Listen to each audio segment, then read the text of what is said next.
नमस्कार दोस्तों। आज मैं आपको भगवत गीता से कुछ चीज़ें सीख करके बताऊंगा आपको और आप लोगों को कुछ सिखाने की कोशिश करूंगा। तो सबसे पहले ये वाला श्लोक का अर्थ हम लोग समझते हैं क्या कह रहा है। इस भौतिक जगत में जो व्यक्ति ना तो शुभ की प्राप्ति से हर्षित होता है ना अशुभ के प्राप्त होने पर उससे घृणा करता है, वो पूर्ण ज्ञान में स्थिर होता है। तो इसका मतलब क्या है? इसका मतलब ये है कि भौतिक जगत में सदा ही कुछ न कुछ उथल पुथल होती रहती है। उसका परिणाम अच्छा हो चाहे बुरा, जो ऐसी उथल पुथल से विचलित नहीं होता है, जो अच्छे या बुरे से अप्रभावित रहता है, उसे कृष्ण भावनामृत में स्थिर समझना चाहिए।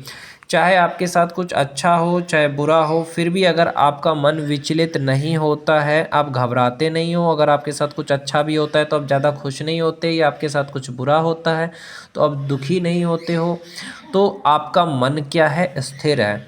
जब तक मनुष्य इस भौतिक संसार में है तब तक अच्छाई या बुराई की संभावना रहती है। जब तक आप इस संसार में हो, जीवित हो, तब तक आपके साथ अच्छा भी होगा बुरा भी होगा।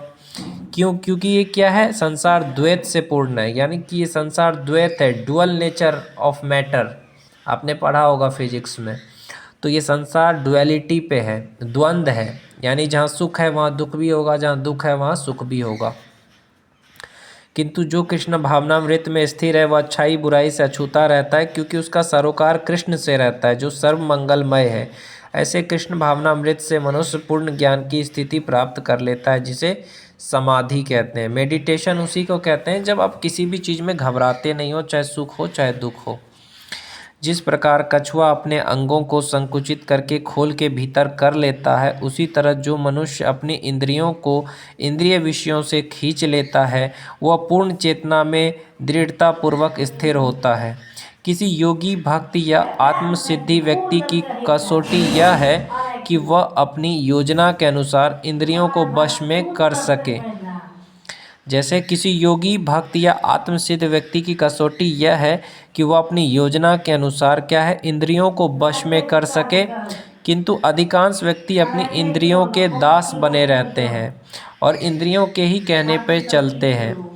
यानी मैं यहाँ पे यही कहना चाहूँगा आप लोगों से कि आपको इंद्रियों का दास नहीं बनना है, इंद्रियों के कहने पे नहीं चलना है। जैसे कि अगर अभी मैं वीडियो बना रहा हूँ, पीछे एक बुढ़ी कुछ से कुछ बोल रही है, फिर भी मुझे गुस्से पे कंट्रोल करना पड़ रहा है। सोचो, यह है उत्तर इस प्रश्न का कि योगी किस प्रकार स्थित होता है। यानी इंद्रियों का दास नहीं बनना है आपको। अगर आपका इंद्रिय कह रहा है मुझे सेक्स चाहिए, आपने उसको कंट्रोल कर लिया तो आप एक अच्छे इंसान हैं। इंद्रियों ने कहा, आपके आँख ने कहा कि मुझे इस लड़की को देखना है, आपने नज़र झुका लिया तो आपने उसको कंट्रोल कर लिया। आपके कान ने कहा गंदा गाना सुनने के लिए, आपने नहीं सुना तो आपने उसको कंट्रोल कर लिया। आपके मुंह ने कहा कि आप गाली बोले, गुस्सा करें, आपका मुंह ने कहा कि ये खाना खा ले, कचरा वाला खाना बाहर का, आपने नहीं खाया तो आपके अपने आप पे कंट्रोल है, नफ्स पे कंट्रोल है। तो ये चीज़ एक अच्छा इंसान का लक्षण है कि वो अपने मन को वश में कर लेता है। जैसे ही मन उसका भटकता है वो अपने मन को वश में कर लेता है। जो एक अच्छा स्टूडेंट है, जो एक अच्छा आदमी है। इंद्रियों की तुलना विषैले सर्पों से की गई है। वे अत्यंत स्वतंत्रता पूर्वक तथा बिना किसी नियंत्रण के कर्म करना चाहती। योगी या भक्त को इन सर्पों को वश में करने के लिए एक सपेरे की भांति अत्यंत प्रबल होना चाहिए। वह उन्हें कभी भी कार्य करने की छूट नहीं देता। शास्त्रों में अनेक आदेश है, उनमें से कुछ करो तथा कुछ ना करो से संबंध है। जब तक कोई इन करो या ना करो का पालन नहीं कर पाता और इंद्रिय भोग पर संयम नहीं बरतता है, तब तक उसका कृष्ण भावनामृत में स्थिर हो पाना असंभव है। यहाँ पे सर्वश्रेष्ठ उदाहरण कछुए का है। वह किसी भी समय अपने अंग समेट सकता है, पुनः विशिष्ट उद्देश्य से उन्हें प्रकट कर सकता है। इसी प्रकार कृष्ण भावना भावित व्यक्तियों की इंद्रियां भी केवल भगवान की विशिष्ट सेवाओं के लिए काम आती है, अन्यथा उनका संकोच कर लिया जाता है। अर्जुन को उपदेश दिया जा रहा है कि वो अपनी इंद्रियों को आत्म तुष्टि में ना करके भगवान की सेवा में लगाएं। भगवान की सेवा में लगाए रखना कुर्म द्वारा प्रस्तुत दृष्टांत के अनुरूप है, जो अपनी इंद्रियों को समेट रखता है। आँखों से अच्छी चीज़ें देखो, कान से अच्छी चीज़ें सुनो, मुंह से अच्छा बोलो, यही तो भगवान चाहते हैं। देहधारी जीव इंद्रिय भोग से भले ही निवृत्त हो जाए, उसमें इंद्रिय भोगों की इच्छा बनी रहती है, लेकिन उत्तम रस के अनुभव होने से ऐसे कार्यों को बंद करने पे वह भक्ति में स्थिर हो जाता है। तो इन चीज़ों को आपको समझना होगा। तो चलिए, सबसे पहले चीज़, हे अर्जुन, इंद्रियां इतनी प्रबल तथा वेगवान है कि वे उस विवेकी पुरुष के मन को भी बलपूर्वक हर लेती है जो उन्हें वश में करने का प्रयत्न करता है। इतनी बलवान होती इंद्रियां, समझ सकते हो। और जो इंद्रियों को पूर्णतया वश में रखते हुए इंद्रिय संयमन करता है, वो अपनी चेतना को मुझ में स्थिर कर देता है, वो मनुष्य स्थिर बुद्धि कहलाता है।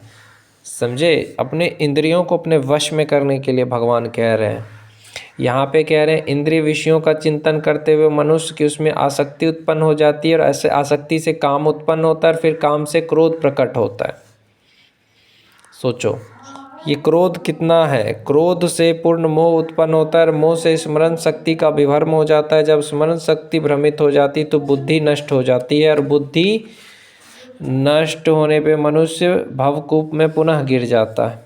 अब समझो कितना नुकसान है। किंतु समस्त राग और द्वेष से मुक्त अपनी इंद्रियों को संयम द्वारा बस में करने में समर्थ व्यक्ति भगवान की पूर्ण कृपा प्राप्त कर लेता है। इसीलिए कहता हूँ अपने मन को वश में रखा करो मेरे भाई, तभी जाकर के ज़िंदगी में कामयाबी मिलेगा।